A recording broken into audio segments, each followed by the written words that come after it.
फिर 50% की बजाय 25% फायदा हो जाएगा। तो समझ के करना है। समाज में बहुत बड़ी बड़ी भ्रांतियां भरी पड़ी है।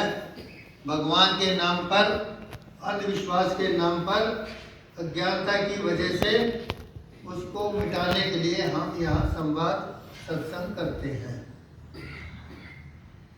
समझ गए ना। और वही मैं विषय लेता हूँ। दो प्रकार से परमात्मा से लोग मिलते हैं। हम जो बताते हैं इसको सहज योग बोलते हैं। क्या बोलते हैं इसको? आराम से, जो हर व्यक्ति बीमार भी कर सकता है, बच्चा भी कर सकता है, बूढ़ा भी कर सकता है, सभी कर सकते हैं। कहीं पर भी बैठ के कर सकता है, किसी समय भी कर सकता है, सड़क पे बैठ के भी कर सकता है, लैट्रिन में भी कर सकता है, जूते पहन के भी कर सकता है। पर एक भावना होनी चाहिए कि मेरे अंदर परमात्मा बैठा है, विकार है, अपने मन को खाली करना है। बस में जा रहे हैं तो वहां बैठ के भी कर सकते हैं। आंखें बंद करें, मन को खाली करना है। जितना मन खाली हो जाएगा, बीच के संस्कार निकल जाएंगे। इन संस्कारों के पीछे परमात्मा ही परमात्मा है। इसका मतलब परमात्मा क्या है? चेतनता के रूप में, होश के रूप में, जगाने वाली ताकत, सच्चिदानंद वाली ताकत। हमारे संस्कारों के पीछे जो भरा पड़ा है मन में, उसके पीछे परमात्मा ही परमात्मा है। दूसरा तरीका क्या है? उसको हठ योग बोलते हैं। यह समाज में बहुत प्रचलित है। ऐसे भ्रमित कर रखा है पूरे समाज को। है तो बहुत बढ़िया, पर अज्ञानता की वजह से लोगों ने हठ योग को घोटा तो लगा लिया, पर उसको समझ नहीं पाया आज तक। जैसे पतंजलि का अष्टांग योग है, उसमें क्या है? यम, नियम, आसन, प्राणायाम, प्रत्याहार, धारणा, ध्यान, समाधि। समझ के करोगे ये भी बहुत बढ़िया है, पर लोगों ने एग्जाम पास करने के लिए घोटा तो लगा लिया। लेक्चर तो दे देते हैं, समझ कोई भी नहीं पाया। उनका कहना क्या होता है? पहले यम का पालन करो, फिर नियम का करो, फिर आसन करो, फिर प्राणायाम करो। सीढ़ी बना दिया इसको। ये है क्या? अष्टांग योग है। योग का मतलब होता है जोड़।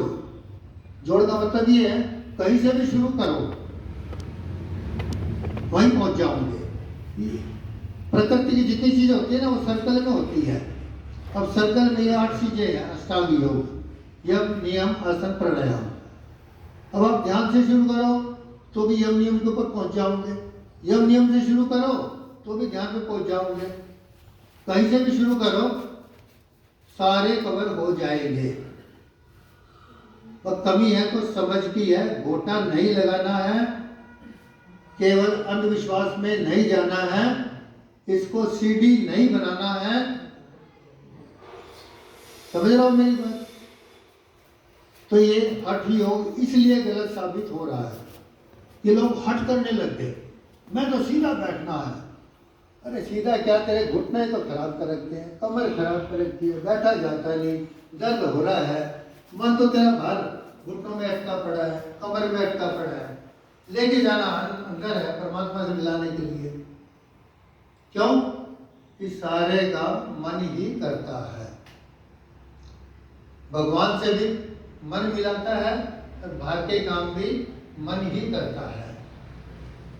जिस काम को मन अनुभव करेगा ना, उस काम के अनुभव को मन बुद्धि में डाल देता है। हमारे गुरुदेव थे, वो बताते थे, उदाहरण देते थे, डॉक्टर शंभुनाथ जी, कि यूँ मान लो एक ट्रैक्टर है, एक ट्राली है। तो जहाँ जहाँ ट्रैक्टर चलेगा आगे आगे, सामान देखेगा, तो सामान कहाँ डालेंगे? ट्राली में डालेंगे। तो ट्रैक्टर को बुद्धि मान लो। जो जो अनुभव करेंगे हम, वो अनुभव का ज्ञान कहाँ डालेंगे? बुद्धि में डालेंगे। तो बुद्धि क्या है?